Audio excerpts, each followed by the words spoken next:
Israel എന്ന ജനാധിപത്യ രാഷ്ട്രമെന്ന് അതിന്റെ ചരിത്രത്തിലെ ഏറ്റവും സങ്കീർണമായ ഒരു രാഷ്ട്രീയ നിയമ പ്രതിസന്ധിയെ അഭിമുഖീകരിക്കുകയാണ്. വർഷങ്ങളായി അഴിമതി കേസുകളുടെ നിഴലിൽ നിൽക്കുന്ന ബെഞ്ചമിൻ നെതന്യാഹുവിനെ രക്ഷിക്കാൻ പ്രസിഡന്റ് ഐസക് ഹെർസോഗ് തന്റെ സവിശേഷ അധികാരം ഉപയോഗിക്കുമോ? ഈ ചോദ്യം ഇസ്രായേലിനെ ഇന്ന് രണ്ടായി വിഭജിച്ചിരിക്കുകയാണ്. കേവലം ഒരു വ്യക്തിയുടെ വിധിയല്ല, മറിച്ച് ഒരു രാജ്യത്തിന്റെ നീതിന്യായ വ്യവസ്ഥയുടെ നിഷ്പക്ഷതയാണ് ഇവിടെ ചോദ്യം ചെയ്യപ്പെടുന്നത്. വിചാരണ നേരിടുന്ന ഒരു ഭരണാധികാരിക്ക് പ്രസിഡന്റ് മാപ്പ് നൽകുന്നത് ഇസ്രായേലിന്റെ ചരിത്രത്തിൽ കേട്ടുകേൾവിയില്ലാത്ത ഒരു സംഭവമാണ്. നെതന്യാഹുവിനെതിരെയുള്ള ആരോപണങ്ങൾ അത്ര ലളിതമല്ല. കേസ് 1000, 2000, 4000 എന്നിങ്ങനെ 3 പ്രധാന കേസുകളാണ് അദ്ദേഹത്തിന് ചുറ്റുമുള്ളത്.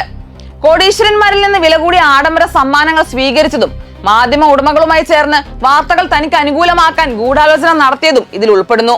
ഇതിൽ ഏറ്റവും ഗുരുതരം ബെസ്ക്വാല അഴിമതി എന്നറിയപ്പെടുന്ന കേസ് 4000 ആണ്.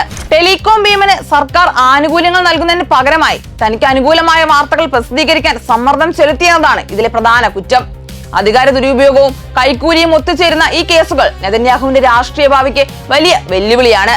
പ്രസിഡന്റ് മാപ്പ് നൽകുന്നതിനെ അനുകൂലിക്കുന്നവർ പറയുന്നത് ഈ നീണ്ട നിയമയുദ്ധം രാജ്യത്തിന്റെ രാഷ്ട്രീയ സ്ഥിരതയെ തകർക്കുന്നു എന്നാണ്. യുദ്ധ സാഹചര്യങ്ങളിലും സുരക്ഷാ ഭീഷണികളിലും നിൽക്കുന്ന ഇസ്രായേലിന് ഇത്തരം ആഭ്യന്തര തർക്കങ്ങൾ താങ്ങാനാവില്ലെന്ന് അവർ വാദിക്കുന്നു. എന്നാൽ നിയമം എല്ലാവർക്കും ഒരേപോലെയാണെന്ന് വിശ്വസിക്കുന്ന വലിയൊരു വിഭാഗം ജനങ്ങൾ ഇതിനെ ശക്തമായി എതിർക്കുന്നു. പ്രധാനമന്ത്രിക്ക് മാപ്പ് നൽകുന്നത് നിയമവാഴ്ചയുടെ അന്ത്യമാകുമെന്നും അധികാരമുള്ളവർക്ക് എന്തും ചെയ്യാമെന്ന തെറ്റായ സന്ദേശം ഇത് നൽകുന്നുവെന്നും അവർ മുന്നറിയിപ്പ് നൽകുന്നു.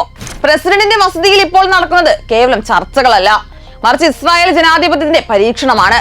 നീതിന്യായ വ്യവസ്ഥ പരിഷ്കാരങ്ങൾക്കെതിരെ ലക്ഷക്കണക്കിന് ആളുകൾ തെരുവിലിറങ്ങിയ ഒരു രാജ്യത്ത് നെതന്യാഹുവിന് ലഭിക്കുന്ന ഓരോ ഇളവും വലിയ ജനകീയ പ്രക്ഷോഭങ്ങൾക്ക് വഴിമാറാം. അധികാരം നിയമത്തിന് മുകളിലാണോ അത് താഴെയാണോ എന്ന ചോദ്യത്തിനുള്ള ഉത്തരമാണ് ലോകം ഇപ്പോൾ കാത്തിരിക്കുന്നത്.